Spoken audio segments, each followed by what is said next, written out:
بسم اللہ الرحمن الرحیم۔ عزیز طلباء و طالبات، آج کا ہمارا lecture physical education lecture number 27۔ عزیز طلباء و طالبات، گزشتہ لیکچر کے اندر آپ نے پڑھا تھا فرسٹ ایڈ کے بنیادی طریقے، اور آج کے اس لیکچر کے اندر آپ اس کا چیپٹر نمبر 10 سٹارٹ کر رہے ہیں، جو کہ کثرتی ضربات ہیں۔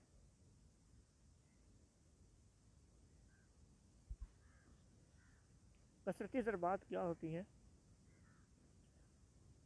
نیز کثرتی ضربات کے نام لکھیں، اس کی اقسام، اس کے علامات، وجوہات اور ان کا علاج وغیرہ، وہ سارا کچھ ہم نے اس کویشچن کے اندر لکھنا ہوتا ہے۔ بیٹا سب سے پہلے تو آپ کو ڈیفینیشن کے بتانی چاہیے کہ کثرتی ضربات ہوتی کیا چیز ہے۔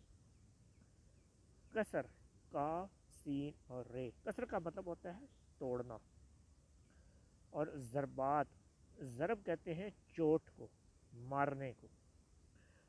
کھیل کے میدان میں کسی کھلاڑی کو ایک ایسی چوٹ لگتی ہے جس میں کھلاڑی کی کوئی ہڈی وغیرہ تو نہیں ٹوٹتی، مگر اس کو اندرونی طور پر چوٹ آتی ہے۔ اب اس کے اندرونی قسم کی جو چوٹ آتی ہے وہ کیا ہوتی ہے؟ وہ کسی جوڑ کے ارد گرد ہو سکتی ہے، جوڑ کے ارد گرد کے رباط یا بندھن ہو سکتے ہیں۔ یعنی کہ رباط کیا ہوتے ہیں؟ تو ایسا ہمارا جو ہڈیوں کا جوڑ ہوتا ہے، دونوں ہڈیوں کو جوڑنے کے لیے جو درمیان میں مسلز ہوتے ہیں اس کو کہتے ہیں رباط، جن کی مدد سے دونوں ہڈیوں کا آپس میں کنیکشن ہوتا ہے۔ اس کو ہم رباط بھی کہتے ہیں اور اس کو ہم بندھن بھی کہتے ہیں۔ بعض اوقات رباط یا بندھن کی ڈیفینیشن بھی آ سکتی ہے، تو short question M C Qs کے لیے آپ کے پاس یہ اس کی ڈیفینیشن جو ہے وہ بھی ہونی، آپ کو آنی چاہیے کہ رباط یا بندھن کسے کہتے ہیں۔ دوسری اس کی ڈیفینیشن کیا ہے؟ جسم کے اندر کے عضلات میں کھنچاؤ آ جاتا ہے، عضلات ٹوٹ جاتے ہیں۔ اچھا عزیز طلباء، یہ اس بات کے میں تھوڑا سا دھیان سے سن لیں۔ عام طور پر ہم کہتے ہیں کہ ہمارے پاؤں کے اندر جو موچ آ گئی ہے، یہ جو ہمارے جسم کے پاؤں کے اندر موچ آ جاتی ہے، وہ موچ بھی اصل میں یہی ہے جو کہ کثرتی ضربات میں سے ہے۔ آگے اس کی اقسام کے اندر مزید آپ اس بارے میں پڑھ لیں گے کہ واقعی ہی موچ جو ہے وہ اس کی اقسام میں سے ایک قسم ہے۔ تو اب یقیناً آپ کو بیٹا کثرتی ضربات کا پتہ چل گیا ہوگا۔ دوبارہ میں آپ کو اس کا اوور ویو کر دیتا ہوں۔ ہمارے عام طور پر ہماری زبان کے اندر ہم کہتے ہیں کہ اس کو اندرونی طور پر چوٹ لگی ہے، یعنی کہ جسم کے باہر بیرونی سطح پر کوئی چوٹ وغیرہ نہیں ہوتی، نیل پڑ جاتا ہے، نشان بن جاتا ہے، اور وہ چوٹ جو ہوتی ہے ہمارے جسم کے اندرونی طور پر ہمیں درد ہونا شروع ہو جاتا ہے، جیسا کہ کھیلتے ہوئے ہمارا پاؤں مڑ جاتا ہے، اونچی نیچی جگہ کے اوپر پاؤں آنے کی وجہ سے پاؤں کے اندر درد ہونا شروع ہو جاتا ہے۔ تو یہ جتنی بھی چوٹیں ہیں یہ کثرتی ضربات کہلاتی ہیں۔ اب بیٹا اس کی اقسام کی طرف آتے ہیں۔ اس کی ہمارے پاس 4 اقسام ہیں۔ نمبر 1 موچ، جس کو ہم سپرین کہتے ہیں، عضلاتی کھنچاؤ جس کو مسل کا پل ہو جانا کہتے ہیں، پٹھے کا دکھنا جس کو ہم سور مسل کہتے ہیں، عضلاتی تناؤ، تناؤ کا تھا کریمپ، یعنی کریمپ پڑ جانا۔ اب سب سے پہلے اگر موچ کی طرف سپرین کی طرف آئیں تو یہ عام طور پر جوڑ والی جگہ پر ہوتی ہیں، اور جوڑ بھی وہ جو گول گلائی والا جوڑ ہو، جیسے کہ ہمارے پاؤں کا ٹخنا جس کو ہم گٹا کہتے ہیں، ٹخنے کا جو جوڑ ہے اس کے اوپر عام طور پر یہ چوٹ آتی ہے۔ اب اس کے اندر کیا ہوتا ہے؟ جگہ اونچی نیچی ہونے کی وجہ سے ہمارا پاؤں اس اونچی نیچی جگہ پر آتا ہے، اور ہمارا جو پاؤں کا جوڑ ہے وہ ایک دفعہ اپنی جگہ سے سلپ کرتا ہے، اور سلپ کرنے کے بعد واپس اپنی جگہ پر آ جاتا ہے۔ جیسے یہ پاؤں ہمارے ہڈیاں جو ہیں، ہمارا جوڑ جو ہے اپنی واپس اصلی جگہ پر آ جاتا ہے، اس کی وجہ سے کیونکہ ہمارا جو جوڑ ہے وہ اپنی جگہ سے ایک بار پھسلا ہے، ہڈیاں اپنی جگہ سے الگ ہوئی ہیں، پھر واپس اپنی جگہ پر آئی ہیں۔ اس کھنچاؤ کی وجہ سے ہمارے یہ جو رباط یا بندھن، ہم چھوٹے اس کے کنیکشن جو ہوتے ہیں، دونوں ہڈیوں کے آپس میں کنیکشن جو ہوتے ہیں وہ کنیکشن ٹوٹ جاتے ہیں، رباط بندھن ٹوٹ جاتے ہیں۔ اس کو عضلات کہتے ہیں، جو چھوٹے چھوٹے عضلات ہوتے ہیں جس کو رباط ہم کہتے ہیں۔ اب یہ جو رباط ہوتے ہیں یا چھوٹے عضلات ہوتے ہیں یہ پھٹ جاتے ہیں یا ٹوٹ جاتے ہیں۔ اب اس کی وجہ سے کیا ہوتا ہے؟ شدید درد ہوتا ہے، جگہ نیلی ہو جاتی ہے، سویلنگ ہو جاتی ہے، وزن برداشت کرنے کے قابل نہیں ہوتا، تو اس کے طبی امداد جوڑ کو حرکت نہیں دینی چاہیے، فوراً چیک اپ کروانا چاہیے، متاثرہ عضو کو سہارا دینا چاہیے۔ اس کے بعد یہ نمبر 2 پہ ہے عضلاتی کھچاؤ۔ عضلاتی کھچاؤ کیا ہوتا ہے؟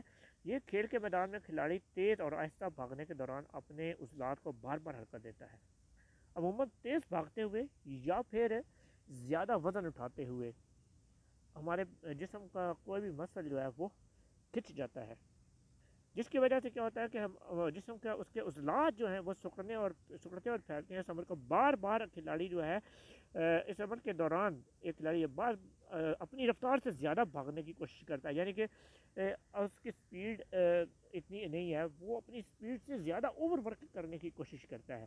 اور پھر تیسری اس کی وجہ کیا ہوتی ہے؟ تیسری اس کی وجہ یہ ہوتی ہے کہ ہم وداؤٹ وارم اپ کیے اپنے گیم کو سٹارٹ کر دیتے ہیں، جس کی وجہ سے ہمارے جسم کے اندر درد شروع ہو جاتا ہے، جو کہ عضلاتی کھچاؤ کہلاتا ہے۔ اس میں کیا ہوتا ہے؟ اس کی وجوہات شدید درد ہوتا ہے، کھچاؤ محسوس ہوتا ہے، ہاتھ لگانے سے جسم میں گڑا سا محسوس ہونے لگ جاتا ہے، ٹھیک ہے جی، کھچاؤ والے حصے میں حرارت محسوس ہوتی ہے۔ اب اس کے اندر طبی امداد آ جاتی ہیں، ٹھنڈے پانی کی پٹیاں کرنے کے بعد متاثرہ حصے پر گرم پٹی کر دیں تاکہ اس کے پین کی شدت کو کم کیا جا سکے۔ متاثرہ حصے پر پٹی باندھ دی جائے۔ کھلاڑی کو مزید کھیلنے سے اجتناب کرنا چاہیے، برف کی ٹکور کرنی چاہیے۔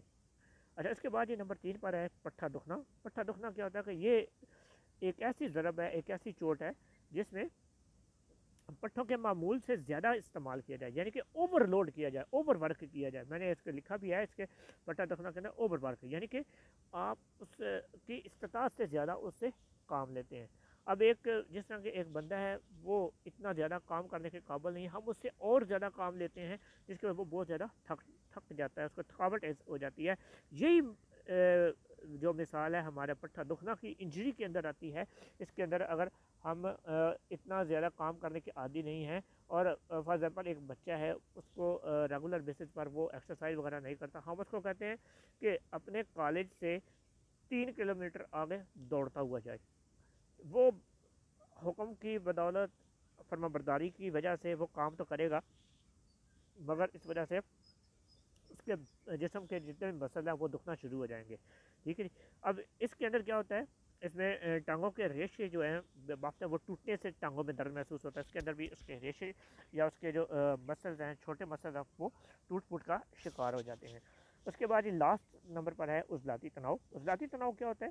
عضلات کے سکڑنے اور پھیلنے میں بے ربطگی کی وجہ سے، یعنی کہ ایک ربط کے ساتھ، ایک منظم طریقے کے ساتھ ہمارے مسل جو ہے وہ پھیلتے اور سکڑتے ہیں۔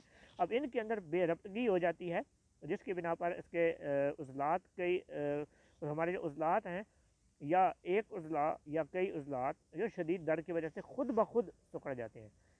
عضلاتی تناؤ دوبارہ سنیں، ہمارے جب بھی ہم کوئی موومنٹ کرتے ہیں، ہماری کوئی بھی حرکت ہوتی ہے، وہ مسلز کے سکڑنے اور پھیلنے کی وجہ سے ہوتی ہے۔